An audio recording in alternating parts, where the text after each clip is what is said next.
আজকে আমি শেয়ার করব পোস্ত বাটা চিংড়ি বড়ার ঝাল। নমস্কার বন্ধুরা, পম্পি কুকিংয়ে সবাইকে স্বাগত জানাচ্ছি। তো বেশি দেরি না করে দেখিয়ে দিচ্ছি রেসিপিটি। এখানে আমি চিংড়ি মাছের মাথাগুলোকে প্রথমে ধুয়ে নিয়ে নিয়েছি। আমি চিংড়ি মাছ এনেছিলাম বাজার থেকে, তো মাথাগুলোকে ছোটো ছোটো চিংড়ির মাথাগুলোকে আমি প্রথমে নিয়ে নিয়েছি। এখানে ছোটো বাটির এক বাটি আছে, ওইটার একটা পেস্ট তৈরি করে নিয়েছি। তো এই পেস্টটা এইভাবে তৈরি করে নিয়েছি। তবে পেস্টটার মধ্যে দিয়ে দিচ্ছি একটু হলুদ গুঁড়ো, লঙ্কার গুঁড়ো আর বেসন দিয়ে একটু পেঁয়াজ দিয়ে দিচ্ছি। একটা ছোট পেঁয়াজকে কুচি করে কেটে দিয়ে দিলে হলো। তারপর অল্প লবণ দিয়ে এটাকে যেমনভাবে পকোড়া ভাজে না, সেরকমভাবে তৈরি করে নিলে হলো। তো আমি এটা তৈরি করে নিয়েছি। এখানে আমি একটা প্যান বসিয়ে দিয়েছিলাম, ওর মধ্যে সর্ষের তেল দিয়ে আমি পকোড়াগুলোকে ভেজে নিচ্ছি। তো আমি আস্তে আস্তে করে লো ফ্লেমে লাল লাল করে এই চিংড়ির পকোড়াগুলোকে ভেজে নিচ্ছি।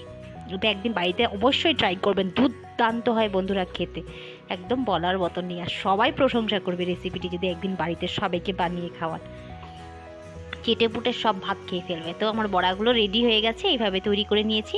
তো একটা প্লেটে নামিয়ে রাখলে হলো বড়াগুলোকে। আমি এখন তুলে নিচ্ছি এই পর্যায়ে বড়াগুলোকে। তারপরে ওই প্যানের মধ্যে আরেকটু তেল দিয়ে অল্প পেঁয়াজ দিয়ে দিলাম, মানে একটা গোটা পেঁয়াজকে ছোটো সাইজের কুচি করে কেটে দিয়ে দিচ্ছি।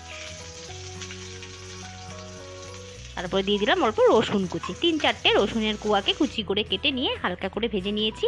আর এখানে আছে পোস্ত বাটা, পোস্ত বাটার মধ্যে আমি হলুদ 1 চামচ দিয়ে দিয়েছি। ওটাই আমি এই পেঁয়াজ আর রসুনের যে ভাজাটার মধ্যে দিয়ে দিলাম। দিয়ে একটু পোস্তগুলোকে দিয়ে অল্প নাড়িয়ে চাড়িয়ে একটু সামান্য জল দিয়ে দিয়েছি। জল দিয়ে মিশিয়ে অল্প দিয়ে দিচ্ছি লবণ, দিয়ে এটাকে একটু কষিয়ে আনছি। অল্প অল্প করে জল দিয়ে যাবেন। তো আমি একটু একটু করে পোস্তটার মধ্যে জল দিয়ে যাচ্ছি। তো জল দেওয়ার পরে তারপরে দেখলাম যখন টেনে আসছে, তারপরে আমি আরেকটু কিছুটা জল দিয়ে একটু ফুটিয়ে নিয়ে এখন এই বড়াগুলোকে এর মধ্যে দিয়ে দিচ্ছি। যদি আমার চ্যানেলের রেসিপিগুলো আপনাদের ভালো লেগে থাকে, লাইক শেয়ার অ্যান্ড সাবস্ক্রাইব করে দেবেন। এই রেসিপিটি আপনাদের কেমন লাগলো সেটা আমাকে নিচে কমেন্ট বক্সে অবশ্যই জানাবেন। আর আমার থেকে আরও কোনো রেসিপি জানতে চাইলে এটাও লিখে দিয়ে আমি নিশ্চয়ই ট্রাই করব। তো আমার বড়াগুলো অল্প টেনে এসছে ঝোলগুলো। তারপরে আমি দিয়ে দিচ্ছি উপর দিয়ে একটু ধনেপাতা কুচি দিয়ে দিয়েছি। একটু হালকা টেনে আসলে নামিয়ে নিলেই হলো, অ্যান্ড রেডি হয়ে গেলো।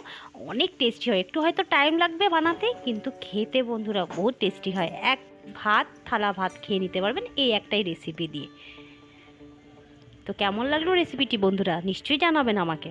Please like share and subscribe my channel. ভালো থাকুন, সুস্থ থাকুন, টাটা, লাভ ইউ অল।